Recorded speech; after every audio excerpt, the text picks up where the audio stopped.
안녕하세요. 저는 20대 후반의 헤어 디자이너로 일을 하고 있는 여성입니다. 결혼이 늦어지는 시대이지만 그와는 반대로 저는 결혼을 조금 일찍 했는데요. 빨리 안정적인 가정을 만들어서 더욱 행복하게 살고 싶다는 생각이 컸기 때문이었습니다. 남편과 저는 같은 헤어샵에서 일을 하다가 연애를 하게 되었습니다. 저보다 나이가 3살 많은 남편은 늦은 나이에 헤어 디자이너 길을 선택한 만큼 서툴기도 했고 개인 고객이 많이 있지 않았습니다. 그래도 서로 응원을 해주면서 결혼해서 꼭 둘이 샵을 차리 잡고 약속을 했죠. 그리고 연애 1년 만에 결혼에 골인했죠. 홀어머니와 함께 살았던 남편은 어머니에 대한 사랑이 상당히 컸는데요. 저는 그 마음이 저희 부모님에게도 똑같았기에 좋았습니다. 그리고 특히나 제가 결혼을 결심한 이유 중 하나는 가장적인 모습 때문이었습니다. 이러한 모습 덕분에 같이 샵을 차리고 둘이서 함께 일하면서 아이를 키우면 더할 나위 없이 좋을 것 같다는 미래가 그려졌죠. 하지만 이러한 미래는 그 어디에도 존재할 수 없다는 것을 그리 오래 걸리지 않아 알게 되었습니다. 저희가 결혼을 준비할 당시 시어머니께서는 저희를 불렀습니다.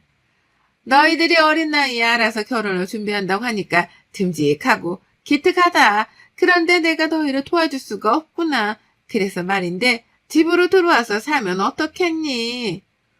엄마가 이 사람이랑 같이 살면 불편하지 않겠어요? 엄마랑 저만 둘이서만 살다가 세 사람이 들어오는 건데 엄마가 불편할 것 같아. 괜히 이 사람 눈치 보게 될 거고. 그리고 엄마, 다른 사람 냄새 잘 못 맡잖아. 저는 남편이 시어머니 입장에서 제가 불편한 존재가 될 거라고 말하니 무척 기분이 상했습니다. 그리고 마치 저를 객식구인 듯 이야기하는 것 같이 느껴져서 섭섭하기도 했죠. 하지만 한편으로는 저는 시어머니와 함께 신혼생활을 하는 것 역시 부담이 되기도 했던 만큼 남편의 말에 반박하지 않았습니다. 그러나 시어머니께서는 저만 좋다고 한다면 같이 살았으면 좋겠다고 제게 의사를 물었습니다. 그래서 저는 결국 신혼생활을 독립해서 하고 싶다고 이야기를 했죠. 그러자 시어머니는 정말 섭섭하다고 눈물을 흘리셨습니다. 저는 갑작스러운 시어머니 눈물에 당황할 수밖에 없었고 남편은 그런 시어머니를 달래느라 정신이 없었습니다. 남편은 시어머니에게 아직은 나이도 어리고 늦은 시간까지 일을 하고 들어오느라 엄마가 많이 힘들 거야. 우리가 좀 더 자리를 잡고 안정되면 그때 다시 집을 합치든 하게. 엄마 울지 마. 라고 하더군요. 그 말을 듣는 저는 어이가 없었습니다. 하지만 시어머니 말에 더욱 놀랄 수밖에 없었습니다. 그럼 한 1년만 나가서 살다 들어와, 아들. 어떻게 아들 없이 내가 혼자 있어, 응? 갑자기 이렇게 결혼을 한다고 하니까 내 심장이 떨어져 나가는 것 같고 엄마 너무 무서워. 1년만 나가서 살다 온다고 얼른 엄마랑 약속해, 얼른. 남편은 울면서 말하는 시어머니께 1년만 나가서 살다 들어오겠다고 약속을 하더군요. 그 모습을 지켜본 저는 남편과 따로 이야기를 나누어야 했습니다. 저는 남편에게 시어머니와 함께 살기는 부담스럽다고, 그리고 저는 시어머니께 말씀드리는 과정에서 저를 객식구처럼 대하는 것 같은 말에 기분이 상했다고 이야기를 하자 남편은 저에게 엄마를 달래느라 그냥 한 말이라고 했습니다. 그러다 시간이 좀 지나면 엄마도 혼자 사는 거에 익숙해질 거야. 그러면 우리가 들어간다고 해도 오지 말라고 하실걸? 내가 장담해. 우리 엄마도 누구보다 편한 거 좋아하는 사람이야. 라고 하며 그렇게 우여곡절 끝에 저희는 결혼 후 독립해서 신혼살림을 하게 되었어요. 혼자 계시는 시어머니가 걱정된다는 남편의 마음도 이해가 가서 저희는 신혼집을 시댁 근처로 얻었습니다. 그리고 시어머니도 그제야 흡족해 하셨죠. 그렇게 시작된 결혼 생활은 큰 무리 없이 이어지곤 했습니다. 그런데 어느 날부터인가 꼭 새벽부터 일찍 일어나 남편이 밖으로 나가곤 했습니다. 어느 날은 새벽 4시에, 어떤 날은 새벽 3시에 말이죠. 그리고 8시나 9시쯤 집으로 들어오곤 했는데 시간이 지날수록 횟수가 점점 잦아졌습니다. 저는 처음에 새벽 러닝을 뛰나 싶었지만 들어오는 시간도 갈수록 늦어지면서 궁금해지게 되었고 그래서 저는 남편에게 물어보게 되었습니다. 그런데 남편의 입에서 전해 들은 이야기는 도저히 상식적으로 이해가 되지 않는 말이었습니다. 아, 나 엄마한테 갔다 오는 거였어. 뭐야, 혹시 나 의심했던 거야? 참나, 나를 몰라 보고. 나 그런 사람 아니거든? 엄마가 새벽에 가끔씩 무섭다고 하셔. 아버지가 새벽에 주무시다 돌아가셔가지고. 그래서 엄마가 새벽에 연락이 오더라고. 그래서 자기 자는데 안 깨우고 다녀왔었지. 아버님께서 주무시다 돌아가셨어? 그래?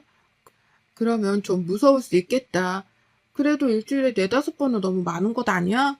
남편은 자신이 독립한 지 얼마 되지 않아 시어머니가 무서워하는 것 같다는 이야기를 하면서 남편은 제게 곧 혼자 계시는 것이 익숙해지면 연락하지 않을 거라고 했죠. 남편의 이야기를 들은 저는 솔직히 100% 이해가 되지 않았지만 가정사가 있는 만큼 더 이상 말을 이어가지 않았습니다. 그런데 그 후로 남편은 아예 시댁으로 퇴근하고 시댁에서 출근하는 날이 많아졌습니다.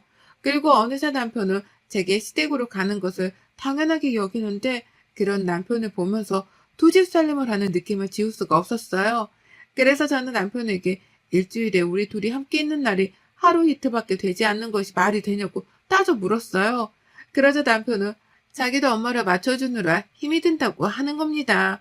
그러면서 남편은 제게 엄마가 우울증이 있어서 그런 것 같으니 당분간 엄마랑 좀 같이 있다 오면 안 되겠냐고 묻더군요. 저와 남편은 결혼 후 3개월 동안 한 입으로 덮고 잔 횟수가 손에 꼽을 정도였기에 도저히 받아들이고 이해할 수 없었습니다. 그래서 저는 더 이상 시어머니로부터 독립하지 못하면 저도 친정으로 다시 들어가겠다고 했습니다. 저 역시 매일 혼자 퇴근하고 혼자 신혼집으로 들어가는 것이 정말 괴롭고 외로웠습니다. 결국 남편은 시어머니에게 집에서 잠을 자겠다고 이야기를 했어요. 아가, 너는 내가 그렇게 못마땅하냐? 그래서 우리 아들이 엄마 걱정해서 집에 들어와 잠자고 가는 것이 그렇게 싫은 거냐? 내가 요즘 우울해서 그러는 것을 가지고 알았다.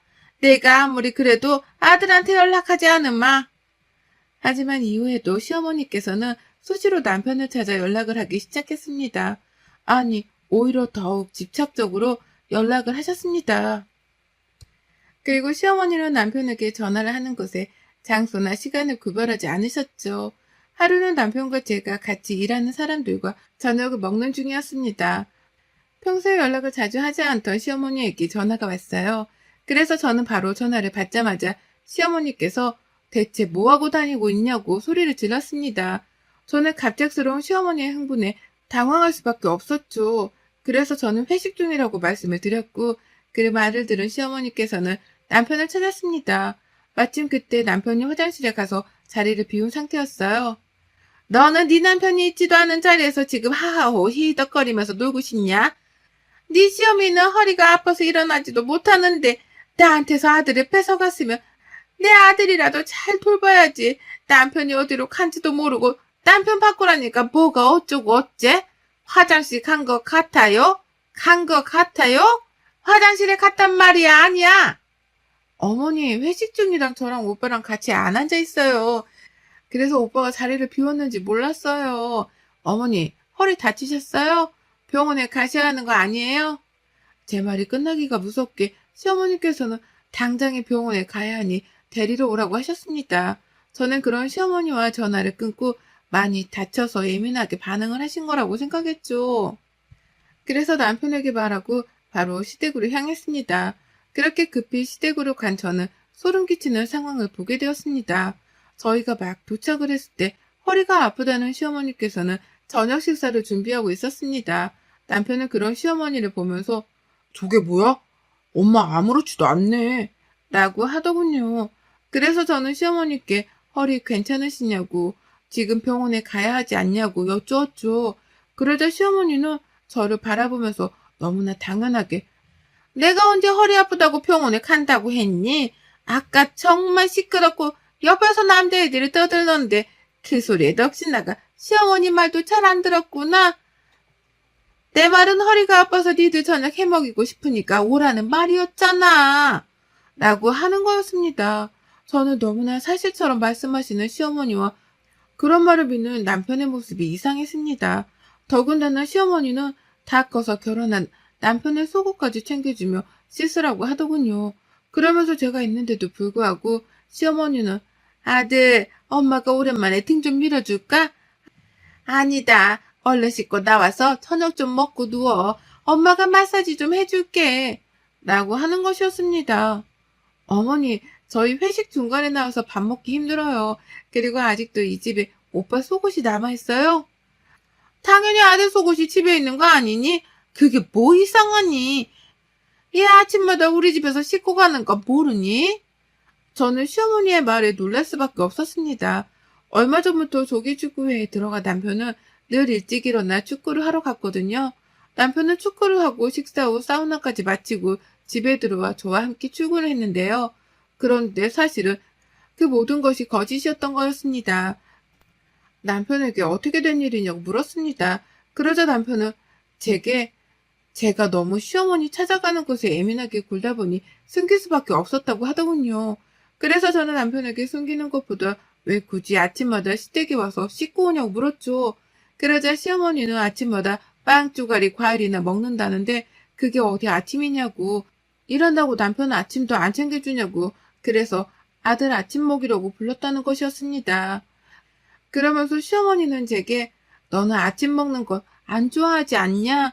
라고 하는데 아무리 100번 양보를 해서 아침을 먹이려고 불렀다고 하더라도 왜 아침마다 샤워를 하고 속옷을 갈아입는지 도저히 이해가 되지 않아 물었죠. 네 집 냄새가 역겨워. 너한테서 나는 냄새가 역겹다고.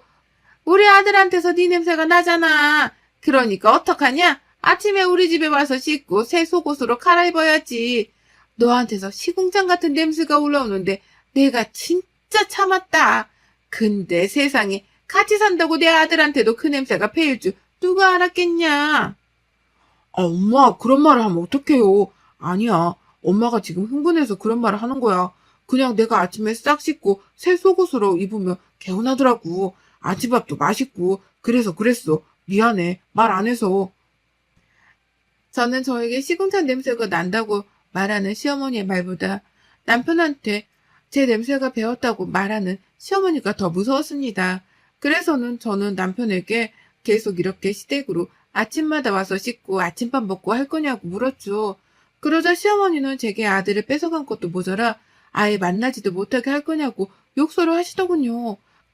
그러면서 시어머니는 저한테 같이 살지도 못하게 하고 새벽에 가지도 못하게 해서 그래서 아침이라도 얼굴 좀 보겠다는데 왜 둘 사이를 방해하냐고 했어요. 저라는 존재가 방해꾼이라면서 둘 사이가 좋은 것을 질투하는 나쁜 것이라고 하더군요. 저한테 막말을 쏟아내는 시어머니를 그저 두고 보는 남편을 보고 있자니 더 이상 할 말이 없었어요. 결국 저는 혼자 시댁에서 나왔습니다. 다음날 시어머니께서는 제게 따로 연락을 주셨어요. 시어머니께서는 단둘이 만나자고 하셨습니다. 그러면서 제게 시어머니는 아주 꼬리가 9달린 여우였다면서 처음 봤을 땐 곰탱이 같아서 결혼을 시켰는데 알고 보니 꼬리 숨긴 여우한테 걸려들었다고 하더군요. 그런 시어머니를 마주하자니 가슴이 터질 것 같고 한편으로는 두렵기도 했습니다. 시어머니께서는 저를 보자마자 그날 그렇게 혼자 나가버리니 속이 시원하냐? 그날 우리 아들이 얼마나 속이 상했는 줄 아니? 밥도 안 먹었다. 같이 일하면서 어떻게 말 한마디도 안 섞니? 너 요즘 친정에 산다며? 그리고 샵에서도 눈길을 안 준다며? 라고 저희 부부 사이에 대해 말씀을 하시더군요. 그런데 그 후에 들은 이야기는 더욱 경악스러웠습니다. 내가 우리 아들한테 너는 아직 어리고 요물 같은 구석이 있으니까 한 달에 한 번이나 합방을 하라고 했다. 안 그러면 우리 아들 기 너한테 다 빨리지 않겠니? 그런데 어디 남자가 그게 쉽니? 그러니까 내가 우리 집에서 쉬면서 환기도 하고 그런 거였는데 그게 뭐가 그렇게 억울하니? 그리고 대체 언제 샵을 차릴 거야? 네? 합방을 한 달에 한 번이요?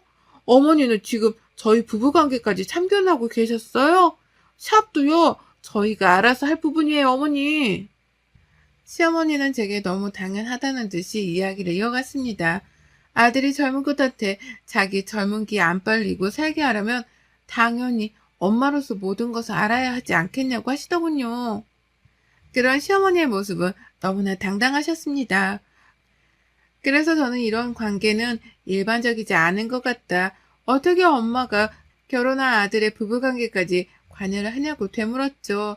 그러자 시어머니는 나랑 우리 아들이 그냥 모자지간 같니?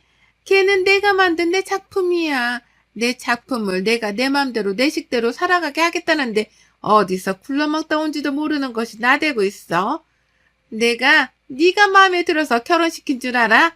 너 능력 좀 있다며? 샵 차리면 네 덕 좀 볼 거라며. 라며 하시더군요. 저는 지금 제가 겪고 있는 이 상황이 실제로 일어나는 일이 맞는지조차 의심스러웠습니다. 하지만 분명한 것은 더 이상 시어머니와 함께 살아갈 수 없다는 것이었습니다. 그래서 저는 시어머니께 더 이상 드릴 말씀이 없다고 했어요. 그리고 남편과 상의를 해서 말씀드리겠다고요. 그러자 시어머니는 자리에서 일어나는 제게 나한테서 내 아들 뺏어갔다고 생각하지? 내가 그냥 잠시 빌려준 거야. 내 아들은 지금처럼 계속 나랑 같이 함께 있어야 돼. 그래야 걔가 산다고. 얼른 샵 차려. 라고 악을 쓰셨습니다. 저는 그 길로 남편을 샵에서 불러냈죠. 그리고 시어머니와 만난 사실을 이야기를 하자 남편은 시어머니께서 하신 말씀은 모두 사실이 아니라고 했습니다. 저를 사랑해서 결혼했지 샵을 차릴 생각에 결혼한 것이 아니라고요. 그러면서 시어머니가 날이 갈수록 예민해지니 병원에 모시고 가야겠다고 하더군요. 그리고 남편은 제게 시어머니와 자신의 관계를 정확히 정리를 하겠다고 했습니다. 자기도 시어머니가 너무 깊이 간섭하는 것이 부담스럽고 싫었지만 상처받을까봐 말을 하지 못했다고요. 하지만 이제는 더 이상 결혼 전과 같이 살면 안 되겠다는 생각이 들었다고 하더군요. 그러면서 남편은 제게 걱정하지 말라고 자기가 엄마한테 잘 말해서 이해시키겠다고 했습니다. 그리고 그동안 속인 것도 모두 미안하다고요. 그래서 저는 남편에게 최대한 빨리 해결을 하라고 했습니다. 그러나 그렇게 남편을 믿었던 제게 남편도 시어머니도 다시 한번 말도 안 되는 제안을 해왔습니다. 며칠 후 남편은 제게 시어머니께 같이 가자고 이야기를 했어요. 시어머니와 모든 이야기가 마무리가 되었고 시어머니가 제게 심하게 대한 부분은 사과를 하겠다고요. 그래서는 남편의 말을 듣고 시댁으로 향했습니다. 저를 보자마자 시어머니는 숨이 막히도록 꽉 끌어안더니 오해를 하셨습니다. 그리고는 저를 바라보며 시어머니는 아들을 잃어버렸다는 상실감에 빠져 잠시 정신이 나갔던 것 같다. 미안하다. 용서해라라고 하셨습니다. 시어머니는 제게 그래도 이렇게 찾아오고 우리 모자를 이해해주려고 하는 네 마음이 너무나 고맙다고 참 착하다고 칭찬하셨어요. 저는 갑자기 바뀐 시어머니의 태도에 당황했지만 남편과 이야기를 하면서 모든 것이 잘 풀렸구나 싶었습니다. 하지만 그런 생각을 가지기도 잠시 남편은 제게 어처구니없는 제안을 했어요. 엄마도 혼자 사시게 되니까 나한테서 집착을 안 하고 싶어도 집착이 되더래. 자기도 이해가 가지? 사실 우리 엄마 그렇게 나한테 집착하지도 않아. 그런데 떨어져 살다 보니까 그렇게 되는 것 같다고 하더라고. 그래서 말인데, 자기야, 자기는 우리 집에서 살고 나는 우리 엄마랑 같이 본가에서 살면 어떨까? 우리 이제 곧 샵도 차려야 하잖아. 자기가 만약 신혼집에 살기 뭐하면 그 집 정리해서 샵을 지금 바로 차리고 처가로 들어가. 둘이 있는 시간은 사실 샵에서도 충분하잖아? 뭐라고? 따로 살자고? 그게 말이 돼? 따로 사는 게 무슨 부부야. 샵에서는 같이 있어도 일하느라 서로 바쁜데 대체 오빠는 무슨 말을 하는 거야? 어느 부부가 남편이 엄마랑 같이 산다고 집을 나가. 그리고 신혼집을 정리해서 샵을 차리자고? 내가 왜 그래야 하는데? 누구 좋으라고? 제가 흥분해서 소리를 치자 남편은 되려 제게 큰 소리를 질렀습니다. 남편은 제게 그럼 나보고 어떡하라고. 자기한테서 나는 냄새를 엄마는 못 견디겠다는데. 나는 자기랑 샵을 차리려고 하고 엄마는 자기랑 못 살겠다고 하고 그래서 내가 낮에는 샵에서 자기랑 있고 밤에는 엄마랑 같이 있어주겠다는데 그게 왜 안 돼? 라고 하더군요. 저는 듣고 있는 내내 어이가 없었습니다. 저는 남편에게 저랑 사는 이유가 샵을 차리기 위해서냐고 물었죠. 그리고 시어머니께 저는 대체 저한테서 무슨 냄새가 난다는 거냐고 물었습니다. 그러자 시어머니는 너한테서 굴러먹은 시궁창 냄새가 나. 대체 얼마나 어디서 굴리고 우리 집에 온 거니? 우리 아들이 1시간만 너랑 같이 있어도 이 냄새를 가지고 와서 머리가 아프다. 고 했습니다. 그 말을 듣는데 정말 치욕스러웠어요. 이 두 모자가 나한테 주는 모멸감에 몸이 바들바들 떨렸습니다. 그래서 저는 남편한테 차라리 이혼을 하자고 했어요. 그러자 남편도 시어머니도 동시에 이혼만은 안 된다고 외치더군요. 이혼은 절대 안 돼. 샵을 차려야 하는데 이혼하면 당신이랑 어떻게 샵을 차려. 당신도 알잖아. 샵을 차려도 내 손님보다는 당신 손님이 더 많을 거라는 거. 그런데 지금 어떻게 이혼 이야기를 해. 자기 나 사랑한다며. 사랑한다면서 입 깎고도 이해를 못 해줘? 솔직히 내가 바람난 것도 아니고 엄마한테 효도 한번 한다는 건데 그걸 이렇게 매정하게 구냐? 너는 이래서 여우 같다고 내가 그러는 거다. 지 능력 조금 있다고 지금 친남편 후리고 마구잡이로 무시하려고 이혼 이야기를 해? 아니 아들이 호르몬이랑 같이 지내고 낮에 만나서 열심히 으쌰으쌰 하자는데 그게 왜 안 돼? 그게 이혼하자는 소리가 나올 만큼이냐? 시어미가 듣는 앞에서 아주 주둥이만 살아가지고 이혼 이야기를 해? 우리 아들 죽이려 들어? 내가 설마 우리 아들 잘못되게 만들겠냐? 일터에서 집안에서 하루 종일 24시간 부부가 붙어있어 봐라. 있던 정도 떨어진다. 그러니까 서로 좋자고 떨어져 있는 시간도 필요하니까 겸사겸사 아들이 엄마 집에서 살겠다는데 그걸 가지고 파락파락 대들고. 저는 그런 시어머니와 남편에게 되물었습니다. 대체 왜 나랑 결혼을 하기로 했고 왜 결혼을 시켰냐고요. 둘이 서로 그렇게 떨어지지 못하는 사이인데 왜 하필 결혼을 해서 이렇게 괴롭히냐고요. 하지만 남편과 시어머니는 저에게 이혼만은 절대 안 된다며 오히려 주말 부부를 권유하더군요. 시어머니께서는 제 뜻을 알겠으니 주말 부부를 하라고 하셨습니다. 그러면서 앞으로 저는 이 집에 들어오지 말라고요. 아무리 참으려고 해도 냄새가 더러워서 못 견디겠다고요. 저는 그런 시어머니에게 내 냄새가 더러운 것이 아니라 두 사람의 마음과 생각이 더럽다고 했습니다. 저를 통해 샵을 차릴 생각만 한 남편이나 그런 아들을 몸도 마음도 모두 독립시키지 못한 시어머니나 똑같다고요. 제가 곰탱이 같아서 결혼시켰다고 하셨죠? 그런데 꼬리 9개 달린 여우라면서요. 네, 저 똑똑한 여우라 지금 이 상황에서 제가 뭘 해야 하는지 알겠어요. 나는 너랑 안 살아. 내 피 같은 돈, 내 젊음, 내 능력 너한테 안 줘. 저는 이 집에서 당장 탈출하겠다고 외쳤습니다. 그 후 저는 남편과 이혼했어요. 그리고 저 혼자만의 1인샵을 운영하고 있습니다. 워낙 개인 고객이 많았던 만큼 저는 꽤 지역에서 유명한 헤어 디자이너가 되었죠. 여러분의 생각은 댓글로 남겨주세요. 오늘도 시청해주셔서 정말 감사합니다.